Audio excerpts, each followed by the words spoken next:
Good evening, WCS graduating class of 2020, faculty, staff, and parents. I would like to start first of all by thanking my peers for giving me the opportunity to talk about our time here at WCS.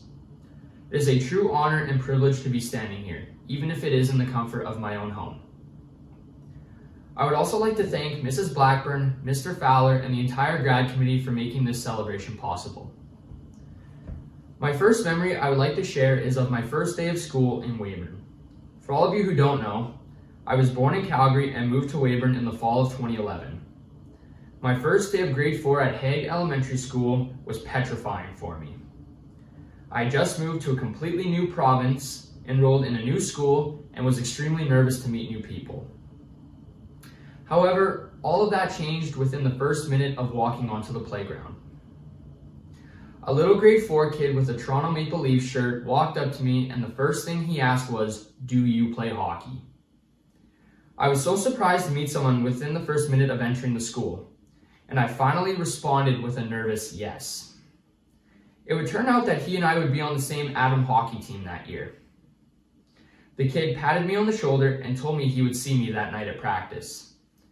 That kid was Hudson Newberger. The purpose of this story is to reveal what the city of Weyburn is all about. Not only does this city have a deep passion for its sports, but it is also full of tremendously kind and caring people who are willing to accept anyone who drives past the sign that reads the Opportunity City, even if they are Stampeder fans. Sorry, Rider Nation. Our years in elementary and junior high school were definitely enjoyable. But the memories that we have made in high school are the ones that we will remember and carry with us for the rest of our lives. For many of us, we had the privilege of walking the halls at WCS in our grade 9 year. I know that many students were upset about not having a grade 9 year at the Weyburn Junior High, as it closed down in our grade 8 year. However, attending the WCS as grade 9 students had its advantages. We were able to settle in and familiarize ourselves before we began our high school years. Also, you would hear many rumors about the teachers as well as the classes. We would think to ourselves, is Mr. Burling actually cool? And does he actually chirp the students in class? Are Mr. Abel's and Mr. Glaspie's essays actually hard? How many 12-minute runs do we have to do in phys ed? How big are the cheat cards for final exams? And where can I buy the super thin lead pencils? Another common question we asked ourselves was, should I sit in the front of the class or the back of the class? One thing's for sure, if Merrick Batt or Seth Deedy are in your class, you should try to find a seat that's not directly behind them. Seriously, those dudes are giants. We were all deep down nervous, stressed out, and scared for our first day of high school. We knew that our marks actually mattered now, and faced the reality that we were going to have to study for more than 10 minutes the night before exams. However, we were also extremely eager and excited to begin some of the most memorable years of our lives. The one thing that I can truly say about this year's graduating class is that I've never seen a more connected and supportive group of graduates. Whether it was going to the McLeod series to cheer on our fellow peers and classmates rather than studying for our tests, or crying together as we prepared for final exams at the end of January and June. We have developed friendships and bonds that will truly last a lifetime. The most important life lesson I've learned here at WCS is that you don't have to be the smartest person in the school to have success in the classroom. If you show up every day, work your hardest, and are dedicated to making yourself a better student and person, you have already achieved success, no matter what your mark is in the class.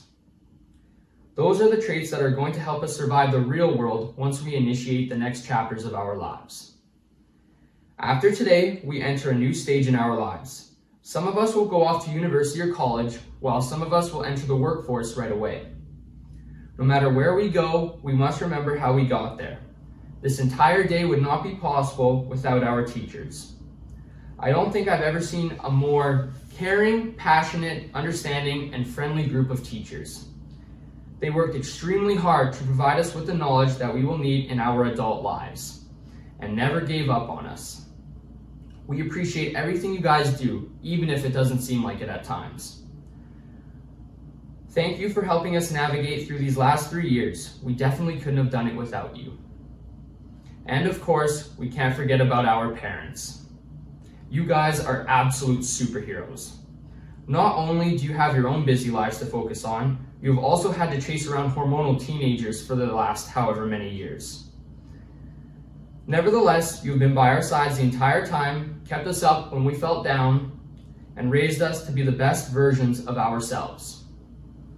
We love you and thank you for playing such a key role in our lives. Finally, I want to say congratulations to all the WCS graduates of 2020. I couldn't have asked for a better group of people to graduate with, so thank you. Senior year was supposed to be the peak of our high school years. It's the year where the coaches give us more responsibility. The year where we sit in the top balcony seats at assemblies, even though we hardly took part in the assemblies. Sorry, Mrs. Gull. It's the year where teachers look at us like young adults. The year where we learn that applying to university is one of the most stressful yet amazing experiences we will encounter. And most importantly, it is the year where we felt like we were on top of the world. I know that our year was interrupted and experienced an unexpected challenge. I do not agree when people say that this is a special year to graduate. It's unfair. We've worked so hard for the past 12 years to get to this very moment. I know that it feels as if this challenge has stripped us of our time to celebrate each other's successes together. But no matter what, this is our day, and nothing in this world can change that. So be proud of yourselves and celebrate today with your families and friends. The one thing I want you to take away from this speech is that whatever challenges you may face in your adult lives, face them head on and embrace them. Because the thing about challenges is that they change us. And who really wants to stay the same anyway? They give us a better understanding of who we are as people. Change is what defines us. I wish you all the best in the next chapters of your lives. Thank you.